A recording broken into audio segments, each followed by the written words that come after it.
Welcome to the remote version of SDH AM. John here, you there. Thanks for hanging out as you always do. Yeah, we're starting about 4 minutes early. We're here till 9:30, so it's a power hour, and I apologize for the lack of makeup. It is a Thursday Thoughts, and we're kind of flying through this one because at 10 o'clock, atlutd.com/live, it is the Atlanta United media game. I've got your teams, and I guess this technically will be opening kickoff, brought to us by our friends at Black Pitch Coffee and blackpitchcoffee.com. You see Black Pitch Coffee all around Atlanta. Try their home blend made with beans from Brazil, Guatemala, heavy-bodied, notes of walnut and semi-sweet chocolate, and a rich world-class finish. Opening kickoff, brought to us by our friends at Black Pitch Coffee and blackpitchcoffee.com. Thank you, Alex. And we've got basically, here's the show. It is getting you ready for the media game, 10 o'clock. Once again, atlutd.com/live. We're going to take a look at Leagues Cup from last night. We've got a bunch of highlights. Morning, Abby. And also, we've got to take a peek at what's going on in the colleges. Women's soccer kicked off on a lot of different places last night. We've got your morning mashup there. And we're also going to catch up with Mercer men's head coach Brad Ruzzo. And they're getting ready for their season. They actually have a match tomorrow morning at 10 on campus. Stetson gets to visit Mercer. And it's an opportunity for Mercer to kind of get their season up and running. So it'll be a chance to catch up with Coach Ruzzo. It's going to be a look at what happened in the colleges last night. We got your highlights there and a bunch of Leagues Cup stuff. We'll get you ready for your day. Tomorrow, it looks like it's going to be Diego Pezzolano from Football de Primera and Apple TV. He's going to be joining us at kickoff. It's probably going to be in an airport someplace. I think we're going to have Michael Parkhurst or Greg Garza in Beyond Goals. That's going to be at 9:30. We'll get you ready for the weekend. 10:15 should be Danny Higginbotham, and we'll talk fantasy football and whatever else I have on my mind. Danny was the one who actually convinced me to trade Justin Herbert for Jalen Hurts in my fantasy league. So that's what we'll talk to Danny about. Plus, he has the Nashville and Messi and Friends match, and we'll get into that with them and with Diego as well. We'll talk World Cup with Diego. It'll be Diego's first time on the show. So tomorrow, Diego Pezzolano, I think Michael Parkhurst or Greg Garza. It'll be getting you ready for the weekend in Major League Soccer, your Atlanta United preview, and it'll be Danny Higginbotham joining us tomorrow. That'll be the show from 9 until we're done. So that is the rundown for tomorrow. So today, opening kickoff is the 73rd annual media match with Atlanta United personnel and with the local media. Morning, Dell. Morning, Abby. So I have the teams for those of you who will be watching at 10 o'clock. The managers, head coaches, whatever you wish to prefer, Brad Gazan and Greg Garza. So that's who we have. And I've got my rosters here. I'll be on the sidelines for this one. Mike and Jason will be upstairs calling the match as they always do. So Team Gazan, Elsa Barrionuevo from La Mejor, Pablo Borges from PP12, Juan Carlos Brando from Conexión Deportiva, Georgia Chambers from Fox 5, Andrew Clark from ISI, Cody Dallas from Channel 46, Rafa de los Santos from Channel 5, Yusti Diaz from Univision, Yvette Gaona from La Mejor. Abe is on Team Gazan. Chris Henderson is with Abe. I'm sorry. Connor Hines from Channel 46. Sam Jones from Five Stripe Final. Danilo Linares from Conexión Deportiva. Allison Mastrangelo. Tyler Pilgrim. Jose Prosopio from Latin Goles. Lee Smith from Channel 46. And Julian Virgin from WABE Radio 90.1. So that's Team Gazan. Barrio Nuevo, Borges, Brando, Chambers, Clark, Dallas, De Los Santos, Diaz, Gaona, Gordon, Abe, Chris Henderson, Connor Hines, Sam Jones, Danilo Linares, Mastrangelo, Pilgrim, Prosopio, Lee Smith, and Julian Virgin. So that gets you through Team Gazan. Team Garza, that's where all the SDHers are. Nick, Maddie, and Sophia are on the Team Garza, along with Felipe Cardenas of The Athletic, Reggie Chapman from 11 Alive, Chris Cole from Channel 46, David Hickox from WSB, Juan Jordan from Sports Venezuela, Chris McCulley from Channel 46, Joe Patrick from Five Stripe Final, Jackson Popkins, Scarves and Spikes, Victor Prieto from Fox 5, Gilberto Ramirez from Estadio Sports, Joey Rogers from Channel 46, Jesus Saiz from Univision, Jose Silva, the head coach of the Twos, Dave Williamson, and Daniel and Mia Zamaron from La Mejor. So Team Garza, Alifi, Cardenas, Chapman, Cole, Cruz, Cupertino, Hickox, Jordan, McCulley, Patrick Popkin, Prieto, Ramirez, Rogers, Size, Silva, Williamson, Zamaron, and Zamaron. So that's your lineups. No, Dale, I'm on the sidelines for this one. I'm on the sidelines. So I will be Mike and Jason are upstairs, and I'll be basically harassing people on the sidelines when they mess up. So that'll be, yes, it makes sure that you all stretch. Abby's absolutely true. So that's your lineups. Once again, 10 o'clock, atlutd.com/live. And that is your opening kickoff to prepare you for what's going to happen in about an hour and 28 minutes here at the Children's Healthcare of Atlanta Training Ground. And that's why we're here this morning for the broadcast of the morning show. All right. That was opening kickoff, brought to us by our friends at Black Pitch Coffee, blackpitchcoffee.com. Made from beans from Brazil, Guatemala, heavy-bodied, rich, world-class finish. We bring you the top stories of the day, and we bring them to you one way, opening kickoff, and that is with the Black Pitch Coffee and blackpitchcoffee.com. I may kind of go along here and just go ahead and go with a hydration break brought to us by our friends at local Vine Beer, Wine, and Liquor stores, Mazel Tov, and 2 locations in the Atlanta area, Johns Creek, and at the corner of Cumberland and Cobb Parkways. They have been great friends with us here in 2026, and their stores are huge. You're going to be the king of the impulse buy, and people will love you for it. You're going to go in thinking, okay, I have a very short list. You're going to leave, and you're going to be with a car stacked full of stuff. Dell wants to know where I am. I am in a conference room at the Children's Healthcare of Atlanta Training Ground. So I am tucked away in a place where they can keep an eye on me, and I don't burn the place down. And so at about 9:30, I will be leaving here and heading out to the field and getting ready for the broadcast on that side of things. So it is me here till about 9:30 indoors, and then I go outdoors, and 10 o'clock it'll be over to Field 3 with the media match. So that was why opening kickoff was what it was. So, it was smart until you got into the rush hour traffic. So it was interesting leaving the normal studio and coming here this morning, having to fight Atlanta rush hour traffic. That was always fun. It always is fun. No, it's not.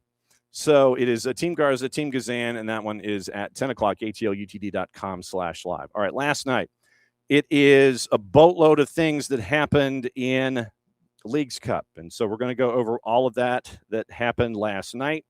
And it was, if I could spell, you had, going into last night, you legitimately had only 2 teams in Major League Soccer eliminated from the knockouts.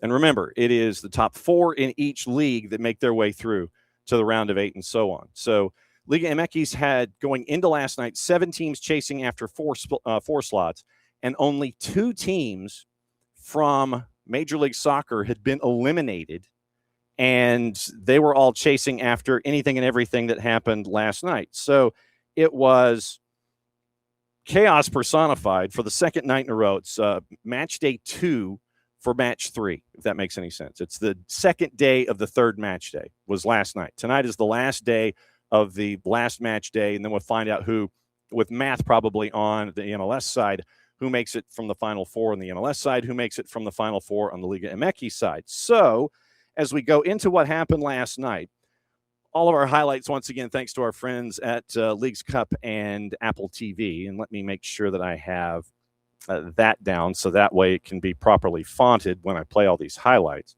Leagues Cup and Apple TV. Okay, so I actually spelled it right. All right, so here's what went down last night, and we'll roll through all of it for you.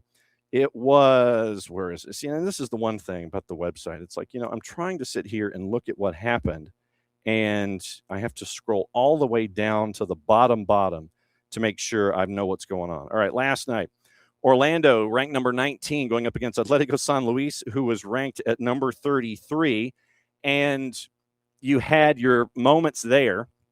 Actually, yeah, let me do that. Now, that'll work. So that way I can go and look at other things. So it was one of those matches that was back and forth all the way through. And it was Evan Weston and Dax McCarty on the call. And they were both wondering why Tomas Griezmann was as unselfish as he was late in the match with Orlando up 2-1. It came back to bite him. Here's what happened late at 90+7. Once again, courtesy of our friends, Leagues Cup and Apple TV. Referee Garcia letting San Luis play on. It's Cruz heading towards Rodriguez. Rodriguez tucks it down. Rodriguez!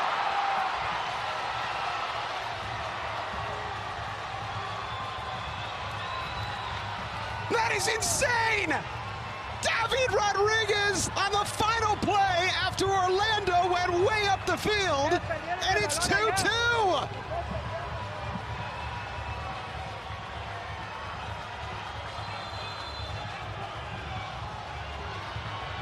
My hands are on my head right now.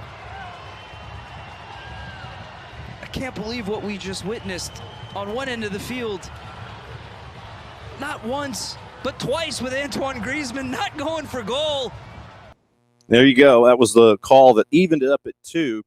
Orlando would win it in PKs 5-3 to get the extra point, but that would be how it got to 2-2, and that was how it got to PKs. So it was a long night for Orlando City as they end up having to get into PKs and get the win, get the extra point in PKs. Then it was León and Miami. León goes in, and they were ranked. First off, they were at the top of the table in Liga MX. They were ranked 28, and they go up against Miami, who was ranked at number 7. And it was, once again, back and forth and crazy, especially in the final, say, 30 minutes or so. And you end up with this moment late in the matchup with Miami and León. It's 30 minutes to go. It was 2-1 Miami, and then it wasn't. Once again, Another pass. Ivan Moreno down under the challenge. Referee not the slightest bit interested. Noah Allen can clear. Falls over to the far side. Another opening here for Club León. It's a fabulous goal. Such a wonderfully taken finish from Dominguez, the midfielder. Part of the Toluca side that won it all back in 2025 has now given Club León a pathway back into the realm of relevance. 2-2 with half an hour to play.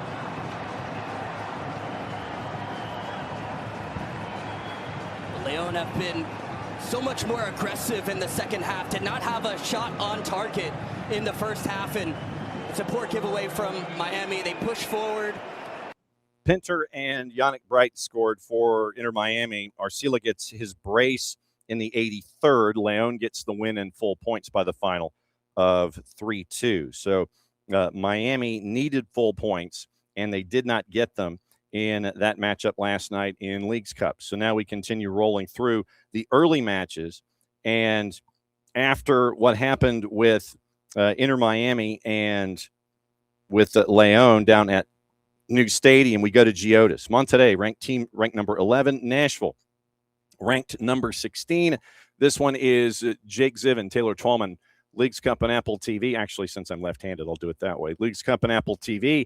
It was 1-1 until 90+1. And this is what happened. Monterrey scored. Fimbres, big switch. Diego Rossi scored a late game winner on Saturday. Rossi looking. Ocampos! Kuipers!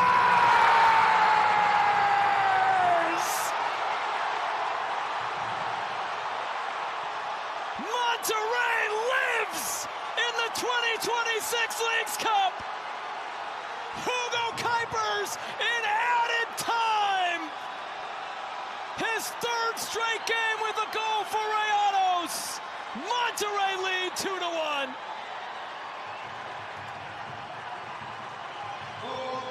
What did I tell you in the 72nd minute? He's the only center forward that needs one chance in this game. Brilliant.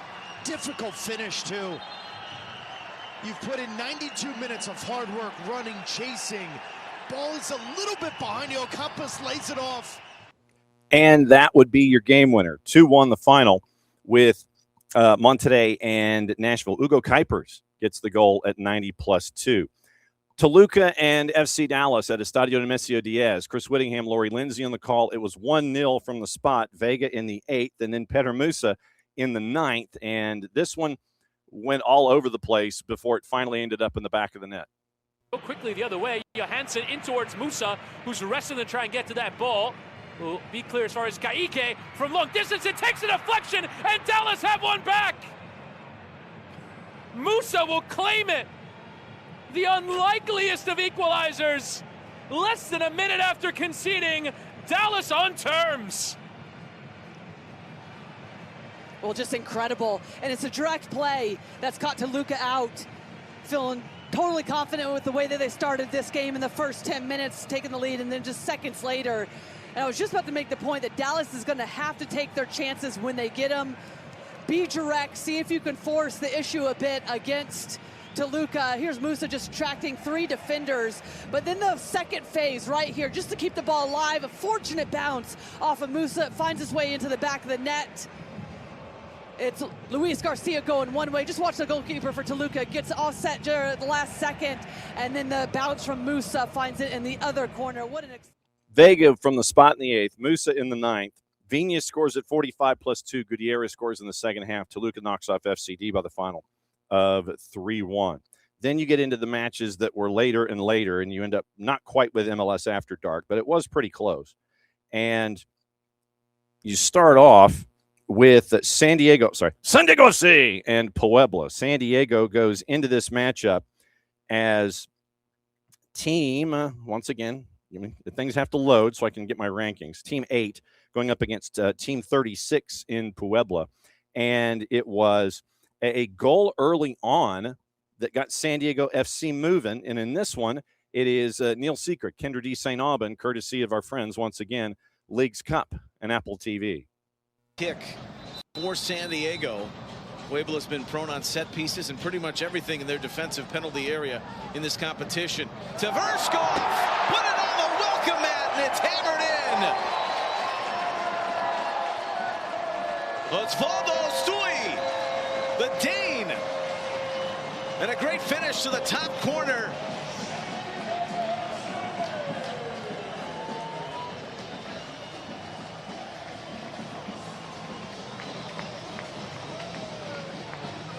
Sometimes it's just opportunity, being in the right place at the right time, and a little bit of a smile on his face. Just gets a deflection on the way through. A great set piece. Look at them. Kendra and Neil Sika on that one. So Sui gets the goal to give San Diego FC the lead. Velasco scores in the 30th to even it up. Then it all shuts down until about 15 to go. Vasquez scores in the 76th. Dagger Dan Thorhalson scores with 10 to go, and then Mustre scores in the 87th to make it 3-2. San Diego gets the win in that one, and they end up with full points. Then you had another handful of matches after this one. And then, like I said, after we go through last night, we'll give you the standings and get you ready for match day last and lay it all out for you. It was Querétaro and LAFC. LAFC ranked number 10, Querétaro ranked number 31. This one at BMO Stadium. And this one, Keith Costigan and Mo Adu early on. LAFC was trying to make sure that everyone would sit in their seats for a bit. Querétaro on the board first. About very talented youngster, plays it out wide, the cross comes in, and Porteous again wins it. Duarte goes for goal, Maurice spills it, Avila finishes.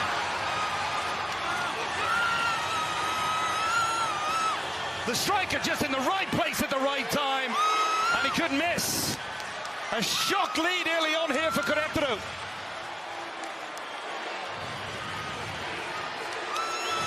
Shock lead indeed. And if you're Hugo Lloris, you're going to watch this one back and feel like you could have done better with the save. There's a really speculative shot from distance. LAFC doing their best to try to clear their lines. No one's able to get enough pressure to the ball. And when that shot comes from Duarte from distance, Hugo Lloris, can he parry that a little bit wider? Instead, he puts it right back into a dangerous area.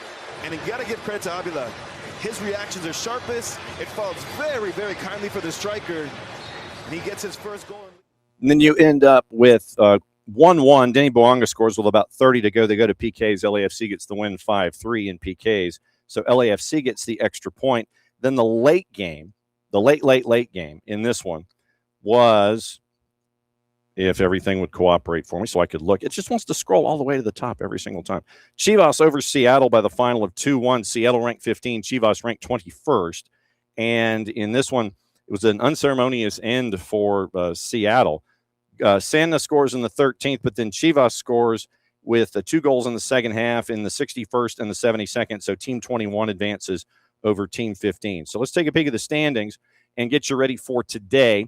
5 matches, and it is once again stuff that's going to be broken down here. Let me change my numbers because it's decimal, and I don't know how to quite create decimal numbers and looking at money lines. So finally converted that over for you. So it is the going in once again. It was an evening, if I could get my upper plate to work, where you had 7 teams in 4 spots on the Liga MX side. All but 2 teams had been eliminated on the MLS side. So here is what it looks like.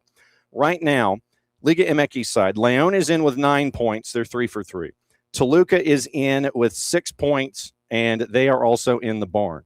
America and Cruz Azul right now are teams 3 and 4, but they play tonight. Monterrey is south of the bar. They've played their 3 matches. They're at 6 points. They're behind right now in goal difference, so they would be out. And Juarez is the other team that has to kind of keep an eye out on America and Cruz Azul tonight. So it is 6 teams, 4 spots. León and Toluca are in. America, Cruz Azul are in at the moment, and Monterrey and Juarez are watching those 2 games tonight. On the MLS side, we now have a lot more folks who have been eliminated. So you have 5, 6, 9 teams that have been eliminated. So half the field has been eliminated in the MLS side. Right now, Columbus, 8 points, they've advanced. RSL has advanced. They have 7 points in 3 matches, but they have to play on the road in their round of 8 matchup. LAFC has 7 points. They are in the barn. Austin, if things ended right now, would be team number 4. Chicago plays tonight. They're at 6 points. Charlotte is in the barn at 6 points. They're done. They have to watch. Cincinnati, Dallas, San Diego, Orlando, Minnesota, Nashville, Miami, Seattle, and Vancouver are all out. So what we do know below the playoff bar, keep an eye on Chicago tonight. Charlotte is watching. Portland is playing tonight. Philly and New York City are playing tonight, and so that's where it is. So if it ended today, Columbus and RSL, we know they're in. LAFC and Austin are in right now, keeping an eye on the teams, the 5 teams below the playoff bar that are playing tonight in Major League Soccer. Philadelphia hosting Santos Laguna, and that one is at 7 o'clock, so basically 7:10. Philadelphia minus 233, Santos Laguna plus 483, and your draw is a plus 350. NYCFC and Necaxa, that one is at 740. NYC is a minus 152. Draw is a plus 290. Necaxa is a plus 337. Then at 840 at Q2, Club America Team 3 taking on Austin FC Team 24. Club America favored, but on the plus side at a plus 110. Draws a plus 222. Austin FC is a plus 231. Cruz Azul at SeatGeek in Bridgeview, playing as the home team going up against Chicago Fire. It is Team 4 against Team 18. Cruz Azul, slight favorite. Right now in the composite at a plus 165. Draws a plus 204. Fire a plus 167. And then the late game at Providence Park. Portland, Team 26, taking on Tijuana at Team 27. This one's Apple TV, Unimas, and FS1. And Portland is favored on the minus side at a minus 112. Draws a plus 272. And Tijuana is a plus 242. So that's your rundown of everything Leagues Cup. Let's see. Alex, do I use a second monitor for the laptop when I'm on the road? And this might be part of my answer. Tablet. So I've got the tablet and I've also got my phone. So yeah, I've got like 19 different things going on at the same time. So tablet, phone, and laptop that I kind of have to keep an eye out and look for. All right, so that's your Leagues Cup breakdown. And once again, big stuff going on today. 5 matches. We get to see who the final teams are. 5 teams south of the playoff bar right now in Major League Soccer. And it's 2 teams, so it's 7 teams chasing after 4 spots in the Liga MX side. And so we'll know our answers after tonight. We'll talk about it all again tomorrow. All right, it is time to catch you up on everything going on in the colleges. And it was day number 1 of college stuff officially. And so what we did is we kind of give you a bit of a mashup with the teams that we saw going on yesterday. So this is a combination of Mercer, Georgia it's West Georgia, and Georgia State. So here's what happened in 3 minutes and 20 seconds with the college action yesterday. Stuff here in the footprint, courtesy of our friends all over the place. But mainly, if we just sit here and say the head end, why don't we just go ahead and say that it's on ESPN Plus, where we got most of the highlights, and on SWAC TV. So here's your rundown of what happened yesterday, your college mashup. Whitaker able to play it ahead, but a nice turnover here. Shot coming over the hand and in. A shocker of one put on over the hand of Holmberg. Good presence from the keeper, or from the forward there, to know where the keeper was. Nice, easy chip up and over. We saw a similar play from Jack State earlier, but called offside. Not so fortunate for the Gamecocks on this one, as you see the nice little chip up and over. Finds the back of the net, and the Gamecocks are left 1-0, looking to get the ball to the back of the net. Looked like that was Rachel Higgins. Beautiful control. Great shot from good distance out. Holmberg just caught off her line. Celebrations for Noemi Cacique. Down on that little bit of a contact as we had a body fly. Cathy, another takeaway for the Eagles. Casey down midfield. Brazunas. See the patience here. Big difference here for the freshman compared to being aggressive anytime she got the ball. Cathy, long shot, and she scores!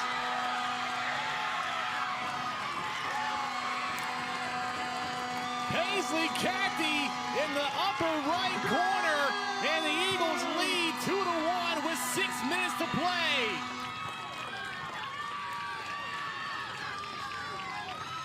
The sophomore went top shelf to put the Eagles up. Paisley Cathy, top shelf where no Osprey can get it. Great outside shot, keeping it up in the air. And getting Miliancano to get off of her line and put the Eagles up here at home with 6 remaining. You have one of the best goal scorers in the Sun Belt in Leah Fadul. A second try for her on this penalty kick. Sydney Bollinger on the foul for UAB. 2:14 to go in the opening half. This is a big opportunity for Georgia State. Kick is into the back of the net. Yeah, great goal. Good job. Fantastic ball in. Excellent. Georgia State has deserved a goal. They've created some opportunities. They gave up the 2 goals, but they just stayed with it. And again, very good shot. High, well taken, struck well. Actually, pretty good recognition by Parsons as far as where the ball was going. Just better execution from the veteran Fadul. Yeah, great, very, very good goal. And again, Georgia State just stayed with it and has created some opportunities. And that was definitely a penalty kick. And the ball that got played in to a dangerous situation. Here she is again. Here's Fadul getting past her defender. Almost the same spot in the field. She's open. First half, good pass and in the back of the net is quickly, just like that. The Georgia State Panthers tie it up. Great goal, coming again from the left side, down the left flank. Great ball across, far side wide open. So to recap the results from yesterday, it was a heat index of 108. In Jackson, Mississippi yesterday. Mercer gets 2 goals on the board, and they get a 2-0 lead at Jackson State. They go on to beat Jackson State by the final of 2-1 yesterday afternoon. Then it was Jack State and West Georgia in Jacksonville, Alabama. That was a 1-1 draw on the golazo from Cacique, and Jacksonville State comes back with the equalizer. That one finished up 1-1. Kennesaw State started their season, number 21, Memphis. Memphis got the Duke there 2-0. And you heard the highlights from Georgia State. Georgia State was down 2-0 against UAB, came back 2 goals in 20 seconds, one from the spot. Fadul with a goal and an assist. They went to tie it at 2-2, and then they would give up 2 goals in the second half, and 4-2 would be the final score. UAB at PNC Field would beat Georgia State, and that would be the rundown there. And that's what we're going to try and do every time out when there are match days like this. We're going to try and come up with a mashup of all the teams we can find in the footprint. And if there's a match that we missed, let us know, and we'll catch you up there in just a little bit. And since we're in the colleges, here's where we get to catch up with the men's head coach at Mercer. We caught up with Tony Economopoulos on the women's side. Now it's time to catch up with Brad Ruzzo on the men's side as they get ready for their matchup tomorrow morning at 10. If you're in Middle Georgia near the Mercer campus, you can have brunch with the Bears, breakfast with the Bears, brunch with the Bears, depending. And it is Stetson coming to town to catch up with Mercer. And here's our conversation that we had with head coach Brad Ruzzo as they get ready for the 2026 season. And it should be another fun one on the men's side in the SoCon. Here's our conversation. So my first question that I always like to ask coaches heading into new seasons is, when you look back to last year, what are some of the lessons, or it could be just one lesson, that you've brought with you from the 25 season to get you ready for 26? Well, I think first and foremost, every season is a different one. I think different teams take on different personalities, and I think that's probably the main thing I've learned even over my whole coaching career is that don't expect it to be the same if it went well or not so well either way. So that's number one. But number two, we had 20 new guys last year, and 12 or 13 of them were freshmen because I had an older group before that. I think we graduated like 15 guys that had been with me for a long time. And so I knew there was going to be some learning moments and really just kind of teaching them and about our culture and mentality that it takes, those intangible things that you have to have every training session, every game, in order to give yourself a chance to be successful. So, and I think our group has done a pretty good job of that so far. And that year was a learning moment of probably patience for myself, but yet still being demanding. Have you ever had a year where you have had to be as patient or understanding as a coach like it sounds like last year was? I mean, other than probably my first 2 years when I took over the program, just because you're changing some things over at that point as well. But I think it will be something that a lot of coaches have to deal with no matter what level you're at, just because of the nature of the NCAA and kind of what we're all dealing with in all sports. And players are coming and going, and until they're really here on campus, you don't know if they're all going to be here depending on what's happening. What is that landscape like? I mean, I know that a lot of folks may gravitate toward their top sport, like a college football, since we're getting into that season, and they may understand about portaling and all this kind of stuff. But what is it like for you and for Mercer and for your fellow coaches to have to dance through this as well? And just, it's like, okay, yeah, someone's supposed to be here, but you can't necessarily bank on it no matter how much they tell you. And then it could be where they move on. What's it like having to navigate this landscape?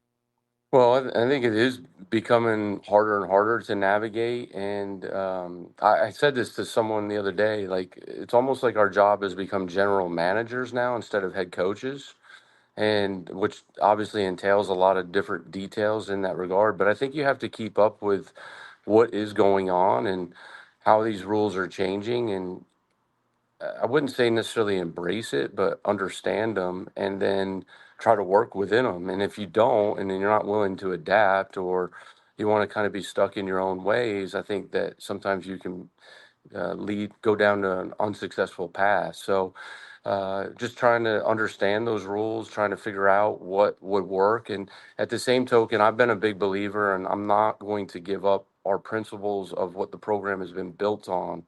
We're going to continue to keep doing that. Unfortunately for us, we haven't had many kids transfer out that have played a lot of minutes. I think that has to do with our school's a really good school. We've been successful. They've had a good experience. We've got good facilities, things like that. But it's going to come. It's going to happen. So you have to, and you can't take things personal, I think, as well. And at the same time, you look at the roster makeup, and it's here for the most part, save a couple of European players and those that are based in Canada, and I think one from Washington State.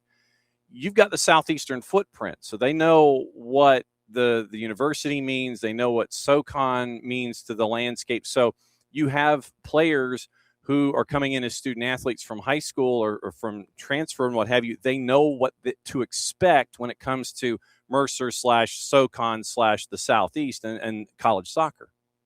Yeah, you're absolutely right. And one of the reasons, and listen, I'm not from the South. I've been here obviously 19 years, but when I first interviewed for Mercer, I had no idea kind of where it was at and all that and what the South entailed. But one of the reasons I took the job was because of Atlanta. You know, Atlanta has a lot of talented players. I wanted to build it around Georgia kids, and we certainly have gone into Dallas a few times as well and gotten a couple kids there. And I'm a big believer in it, and there's no right, wrong way of doing anything. It's just what you believe in and how you want to stick to it. And I felt like we've done a really good job of sticking to that. And I do agree with you. I think like they understand the teams that they're playing, and we always talk about you want to play for the front of the jersey, not the back of the jersey. Like this is Mercer University. And it's been successful. It's a proven model. It's been successful, and we're going to continue doing that. And of course, we're going to sprinkle in a kid here and there that might be outside of that. But if you've looked at all my rosters in 19 years, at least 75 or 80% of them have been Georgia kids.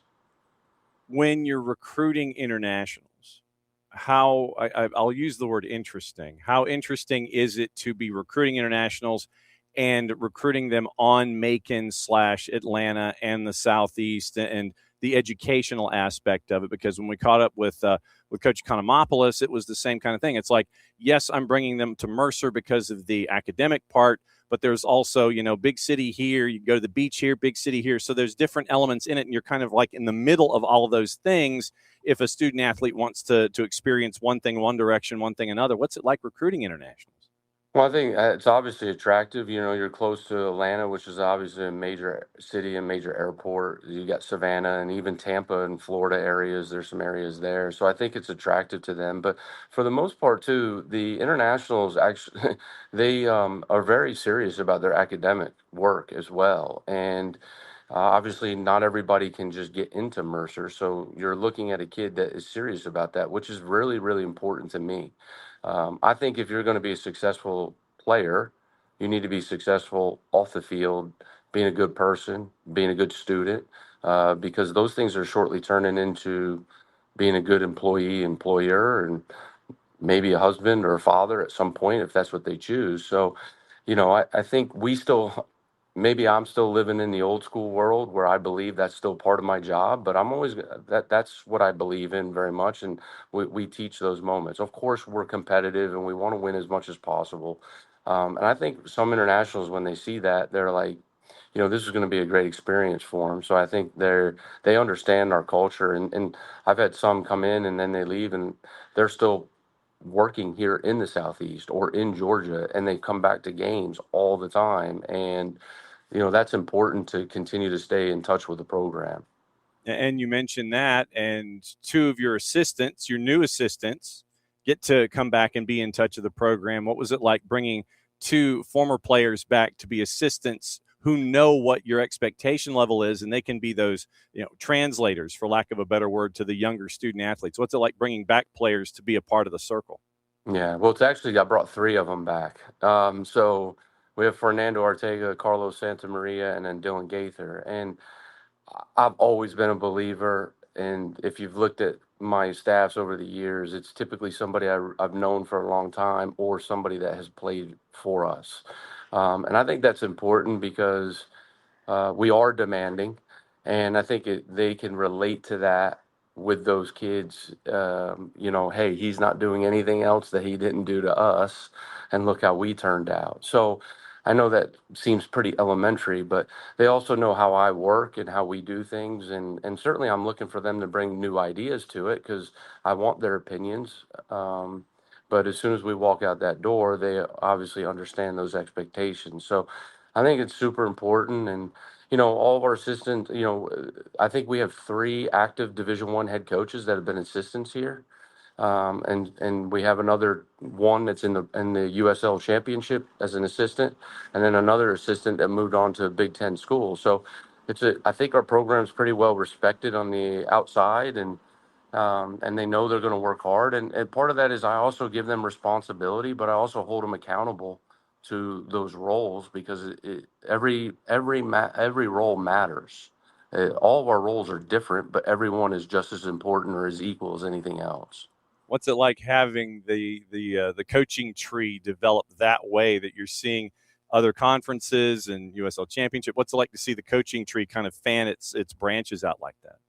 I'll be honest, that's a pretty cool moment for me, and it's a proud moment, and I speak to all of them.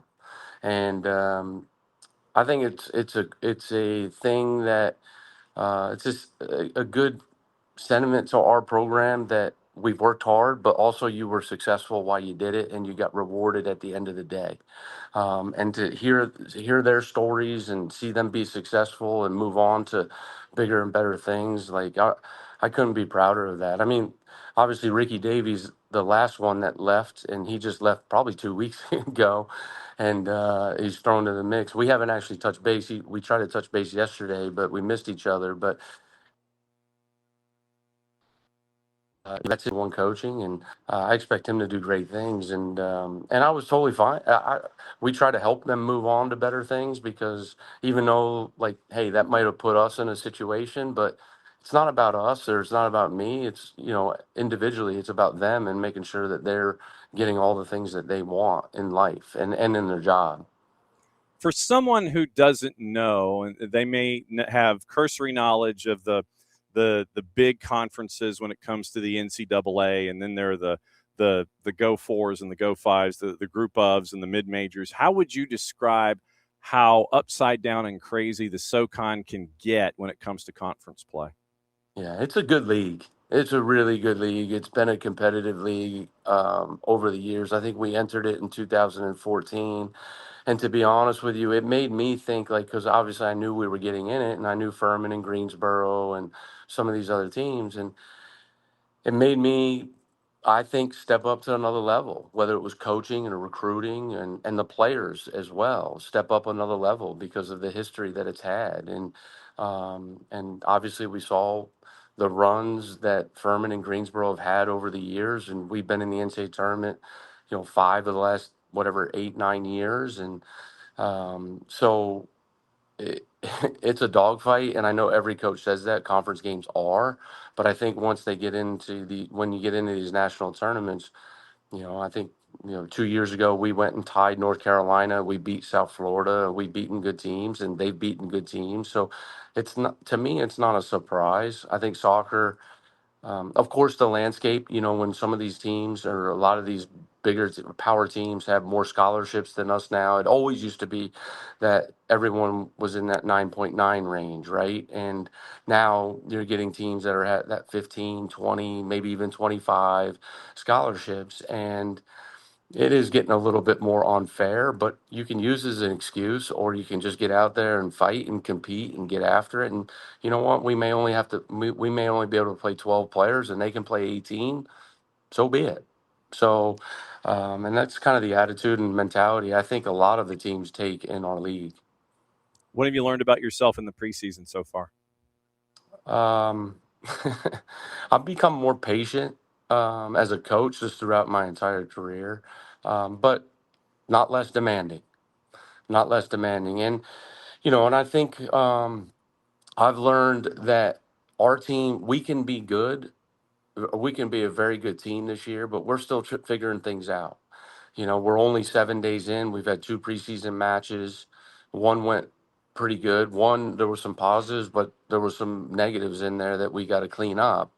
But it's also against a team that's been in together for 7 weeks because they were there for the summer and we were not. So those are that we're trying to get. Also, just, and I think 26 on our roster. I think we have 13 new players. So again, and I think 2 or 3 of them are transfers, and it's like 9 freshmen. So I'm a big believer in freshmen, but it also takes some time for freshmen to understand the demands physically, meaning how much ground they have to cover. I think our game is getting faster and faster even at the professional level, and how much ground you have to cover and how fast you have to cover it. And it takes some guys to figure that out.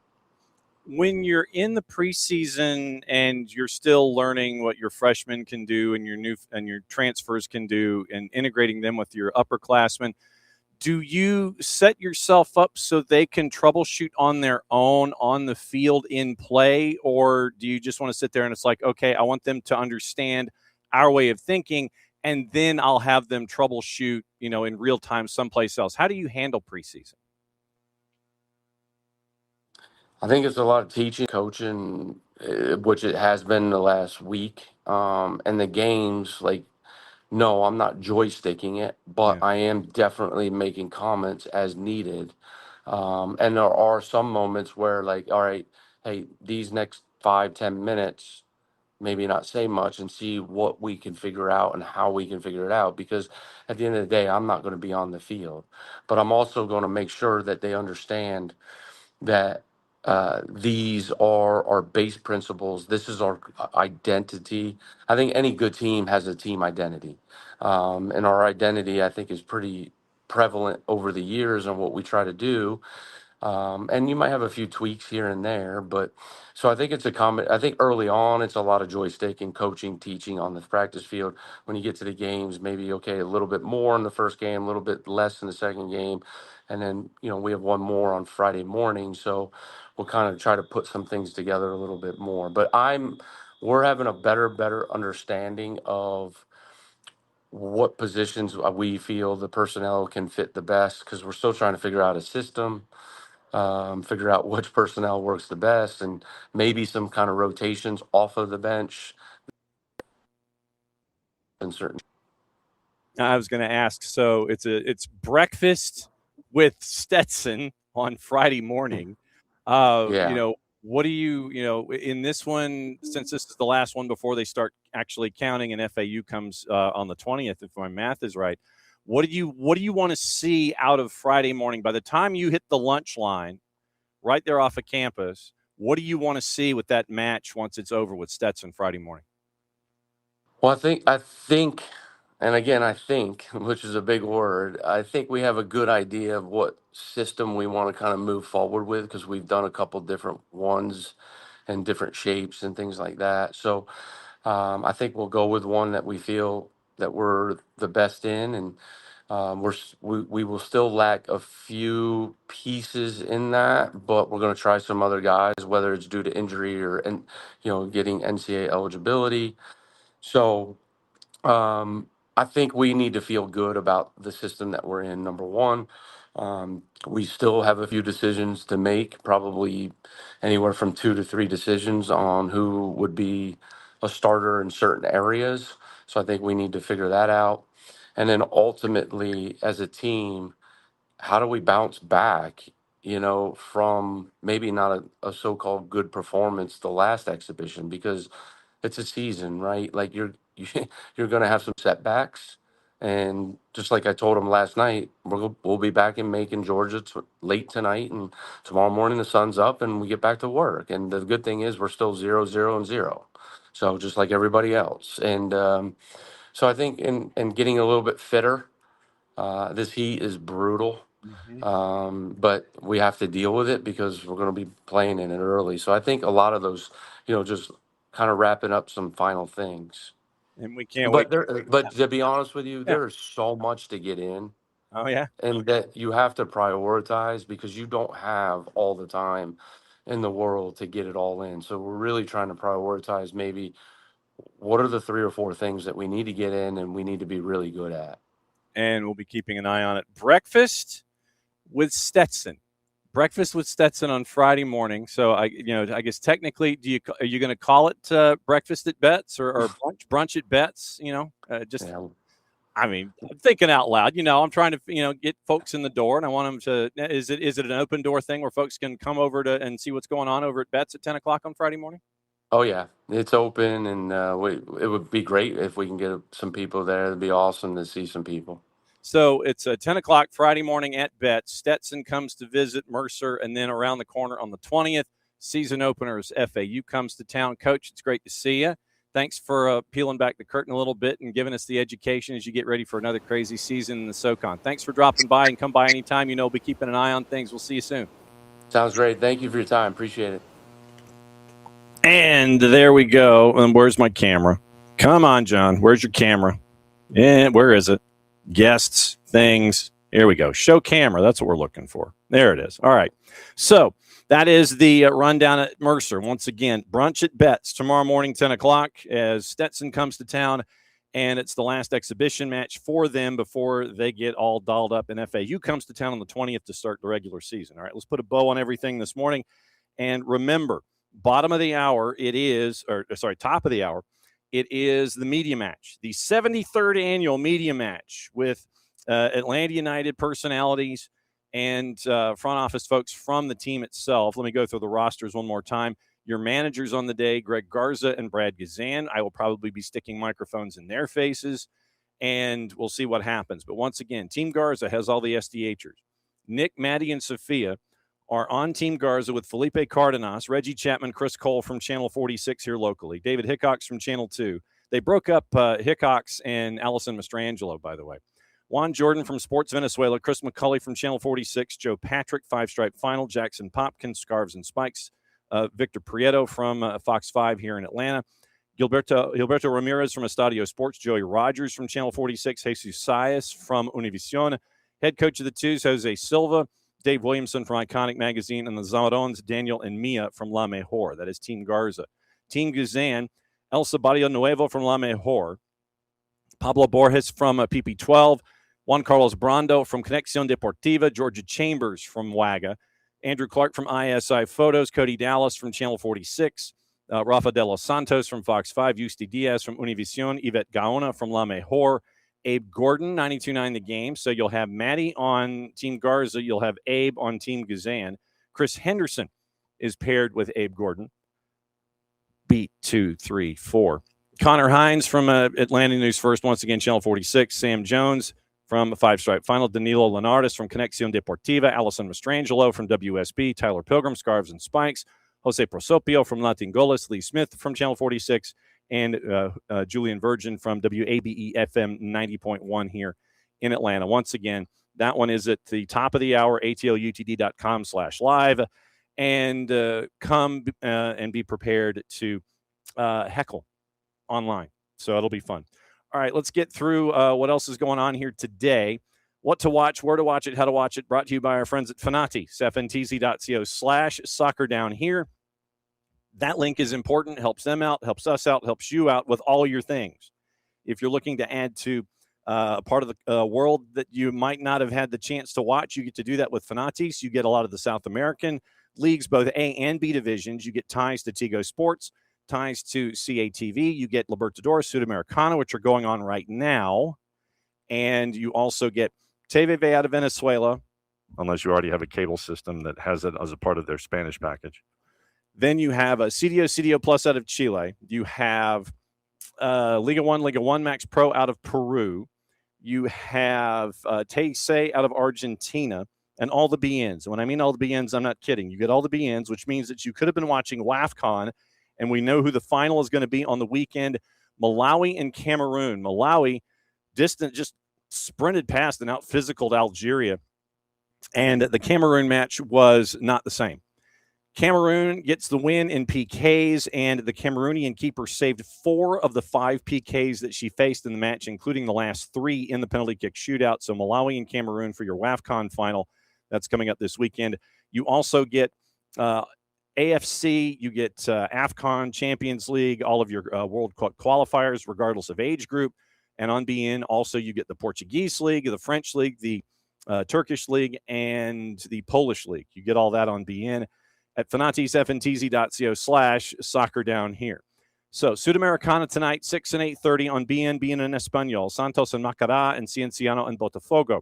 FS1 has Leagues Cup at 10:30. It is Portland and Tijuana. We mentioned BN simulcasting Sudamericana. Fox Deportes has the league we don't talk about at 2 o'clock. TUDN and Unimas simulcasting the late Leagues Cup match. All 5 Leagues Cup matches are on Apple TV. Europa League qualifying is And on the plus at 2:30 and 2:45. Fox O&E has the league we don't talk about, and they have 2 matches at 2 o'clock. Fox Soccer Plus simulcasting one of those. One Football has 6 of the Conference League matchups starting at 12:30. Jablonek is at 12:30. Raków Czestochowa out of the Polish League is at 1. Inter Turku is at 1:30. St. Gallen and Sheriff, our friends out of the questionable republics, 2 o'clock. Austria Vienna and Beitar Jerusalem at 2:30. Shelburne and Ajax at 2:45. Paramount Plus has the Central American Cup, and that is at 8, and 2 matches at 10. Alianza is at 8. Marathon is playing Antigua at 10. Firpo and Dirianjan is also at 10 o'clock. And if you go and look, UEFA Conference League qualifying today has like 98 matchups attached to it. I'm not kidding. They have amazing amounts of qualifications. So Europa League qualifiers starting at 3 o'clock. They have 3, 6, 9, 12 matchups in Europa League. And then in qualification for Conference League, good Lord, it is everything from 1 o'clock in the afternoon here, our time, where it's a Tobol out of Kazakhstan and Partizan Belgrade.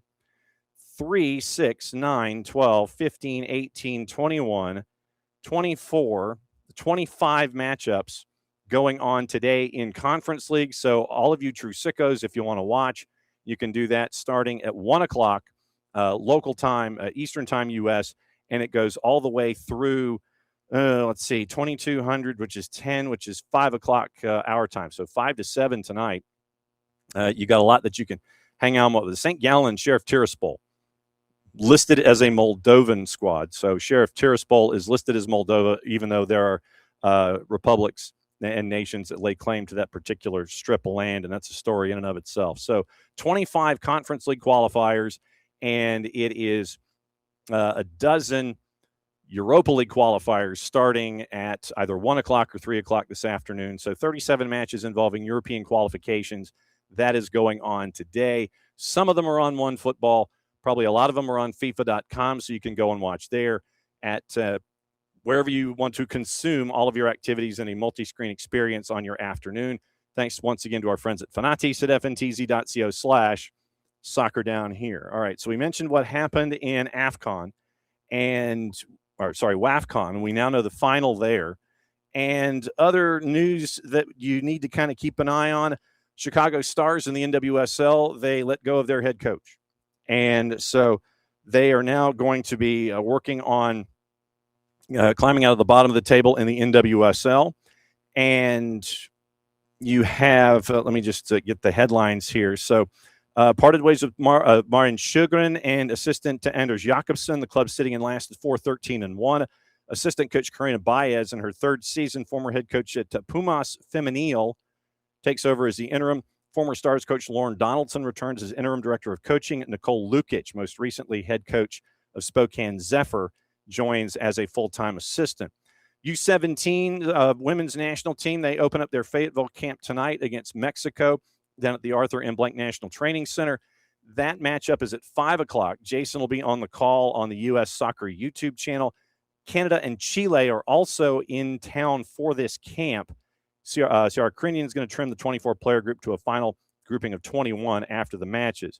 Vancouver has signed midfielder Alexis Svetkovic from Serbian club OFK Beograd to a U22 contract through 29-30 with an option for one more.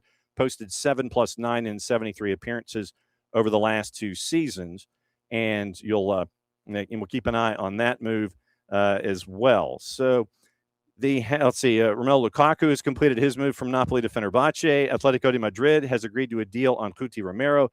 Zlatko Dalic has been named the head coach of the UAE, and Celta de Vigo has had to push back their start because they've got to work on their infrastructure. Their grass is in bad shape. The field is in bad shape, and so they've got to rework that and get that squared away so they can start their season at home. Chelsea has apparently set a Friday deadline for the bids on Enzo Martinez, and they're looking at $120 million. Enzo Maresca is interested over at Manchester City, but the big thing is they think that with the fees that they'll be getting on sales, and Tiani Reinders has now been added to that mix, They think that they can get close to that 120 when it comes to the outbounds, so they can take that money and in turn get Enzo Fernandez and bring him over to Manchester City. Your trending rumors: Arsenal are open to letting Martin Zubimendi leave after signing Bruno Guimaraes, with Chelsea emerging strong candidate to sign him, according to our friends at Team Talk. Gunners aren't desperate, according to ESPN, to offload the 27-year-old, and the price tag is in the neighborhood of £77 million, having signed him for around 60 last summer. Zubimendi is viewed as a good fit for Chelsea and their boss Xabi Alonso, particularly attractive option if Enzo Fernandez ends up leaving Stamford Bridge. Chelsea joined Crystal Palace, Liverpool, and Manchester United, looking at Monaco midfielder Lamine Camara, according to Foot Mercato. They've already seen Magnus Akliush join PSG. Valerian Balogun has been linked to Spurs. And so now they're looking at what they can do with the rest of that roster. So the €50 million valuation for Kamara would need to be met, and Chelsea would have to offload one or two midfielders before making a move. Liverpool remain in negotiations with PSG to reach an agreement on Bradley Barcola. According to Florian Plettenberg, Reds are confident they can complete the deal for the 23-year-old who did not make it on the pitch for the Super Cup win over Aston Villa. Rio Ngumoha is likely to be predominantly used on the right if Barcola joins. As Reconso would find a move to Arsenal attractive, Villa fighting to keep him, according to Football Insider. And he's been linked with Premier League champs, who will be without William Saliba for some time after he suffered a back injury in the World Cup. Jurrien Timber missed the tournament with a groin injury. Konsa has 2 years left on his deal at Villa Park. Liverpool midfielder Curtis Jones, a priority for Internazionale. They believe a deal could be completed for €35 million. According to Fabrizio Romano, Serie A champs need to offload David Fertesi first. Juve a possible destination. Julian Alvarez, Diego Simeone met ahead of Atleti's training session yesterday to discuss his future in the first meeting that they've had since all of this stuff has been going on. Atleti also reached an agreement to sign Guti Romero from Spurs, potential $46 million according to the four-letter, fixed €35 million, potential another $5 million in add-ons to sign the Argentine international. Galatasaray made a €45 million bid to sign Gabriel Martinelli from Arsenal, available for several months as they're looking to upgrade the left side of their attack. Now, rumors.